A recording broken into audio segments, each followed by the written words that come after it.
निवडणुकीच्या जिंकण्याच्या डेस्परेशनमध्ये ज्यावेळी आम्हाला माहिती असतं की निवडून येता येत नाही, अशा परिस्थितीत आम्ही काही जाहीरनामे काढतो, त्या जाहीरनाम्यांमध्ये काही म्हणतो.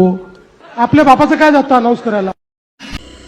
नमस्कार मित्रांनो, आज आपल्या देशासमोर काय समस्या आहेत हे आपल्याला समजतं का, हा फार मोठा विषय आहे.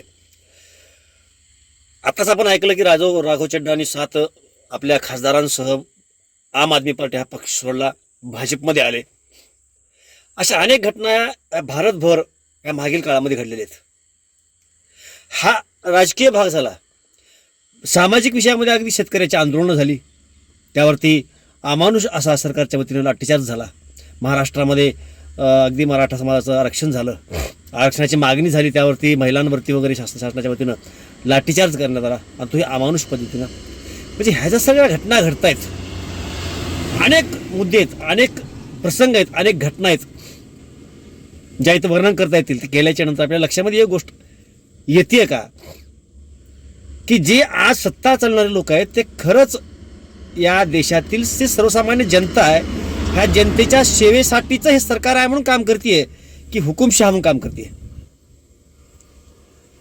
अहो येडे बागडे बुगा, अगदी ज्यांना आपलं घर कसं व्हायची अक्कल नाही, असे गाबडे सुद्धा जर चौकात कुठं बसले, सोशल मीडिया खातं फार मोठं माध्यम झाले, त्याच्या माध्यमातून महात्मा गांधीला टार्गेट करतायत, पंडित जवाहरलाल टार्गेट करतायत.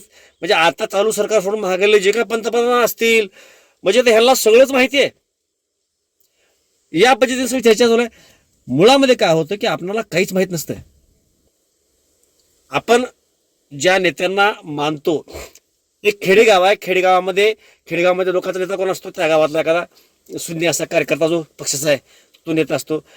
फार तर मग पंचायत समितीचा मेंबर असतो, जिल्हा परिषदेचा मेंबर असतो, तालुका लेवलचे लोक त्यांचे नेते असतात.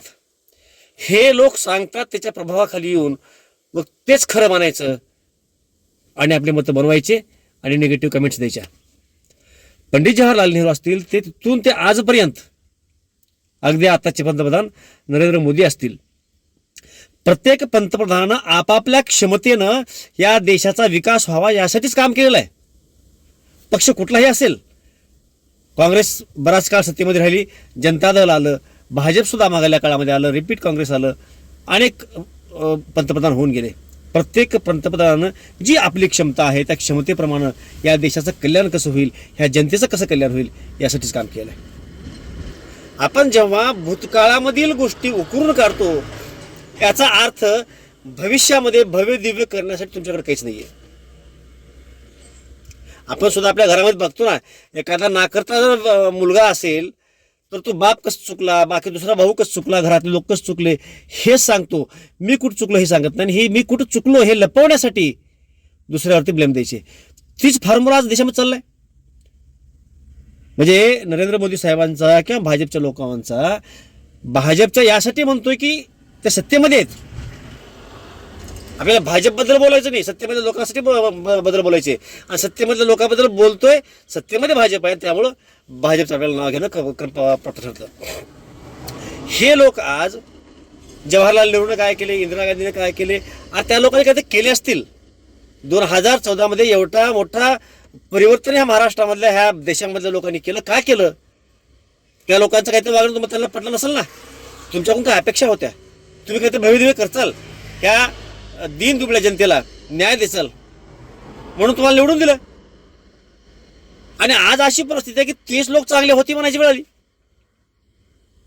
उलट कधी नव्हे तो सत्तेचा गैरवापर कशा पद्धतीने करायचा असतो, आणि सत्तेचा गैरवापर करून हुकुमशाही सदृश्य परिस्थिती निर्माण करायची असते, ते या सरकारने शिकवलं. कुमार विश्वास जे आम आदमी पार्टीचे एकेकाळी कार्यकर्ते होते, आता ते धार्मिक विषयावरती भाष्य करतात. एक परखड असा नेता आहे, वक्ता आहे. ते या बाबतीमध्ये काय म्हणतायत ते ऐका, तुमच्या लक्षामध्ये बसेल. मुझे आश्चर्य होता है कि इस देश में डिप्रेशन है. आपको काम सौंपा गया है कि आपकी चेतना ये सब ना सुने जो मैं सुना रहा हूं. 17 साल का लड़का, 18 साल का लड़का गांधी को गाली देता है. बताइए आप, चौराहे पर खड़े होकर पुलिस का कांस्टेबल रात को ट्रक वाले से 20 रुपए का नोट लेता है, उससे सवाल जवाब करने की औकात नहीं है, और गांधी पर बात करते हैं, नेहरू पर बात करते हैं. अरे हमारे बुजुर्ग थे, हमारे पूर्वज थे, किसी ने अपने तरीके से, किसने अपने तरीके से अपना अपना काम किया। जो पीढ़ी अपने अतीत का आदर नहीं करती उसे भविष्य छोड़ो वर्तमान तक मार्ग नहीं देता। गांधी ने ऐसा कर दिया था, नेहरू ने ऐसा कर दिया था। तुमने क्या किया इस देश के लिए? तुम्हें समय मिला है, जो समय काठियावाड़ के मंत्री और उसके बैरिस्टर बेटे गांधी को मिला था वो तुम्हें मिला है। काश की कुछ ऐसा कर दो कि आने वाले समय में 50 साल बाद गांधी का चैप्टर छोटा पड़ जाए, तुम्हारा चैप्टर बड़ा हो जाए। त्यामुळे आपण सर्वांनी सजग होणं गरजेचं आहे. विरोध कोणाचा नाहीये, आपलं सखं कोणीच नाही, ना काँग्रेस ना भाजप ना कोणीच नाही. जे आपलं हित करेल, सर्वसामान्यांच्या अडचणी मिटवेल, देशामध्ये लोकशाहीला साजेसं सरकार चालेल, ते लोक आपले. मग ते कुणीही असतील. जर उद्या भाजपमध्ये असा कोणी एखादा पंतप्रधान आला आणि जो सर्वसामान्याला, अगदी आपण शेजारच्या राष्ट्रामध्ये नेपाळमध्ये पाहतोय, अशी वागणूक किंवा अशा पद्धतीचे निर्णय घेणारा नेता जर भाजपमध्ये आज कोणी निर्माण झाला, मोदी साहेब बाजूला सरकले आणि त्या ठिकाणी दुसरं कोणी आलं आणि या पद्धतीचे निर्णय घेतले लोकांना आवडतील असे, तर लोक भाजपला पण डोक्यावर घेतील ना. विरोध पक्षाला नाहीये. आज जे लोक पक्ष चालवत आहेत त्यांच्या नीतीला आहे, ते ज्या पद्धतीने काम करतायत त्या पद्धतीला विरोध आहे. सजग व्हा, सावध व्हा, शून्य व्हा, अभ्यासपूर्ण आपले मतं मांडा आणि देश अधोगतीला जातोय त्याचा हिस्सा न होता देशाला परत एक वेळेस लाईनला आणण्यासाठी आपल्याला काय करता येऊ शकेल यासाठीचा प्रयत्न निश्चितपणे आम्ही केला पाहिजे. जय हिंद.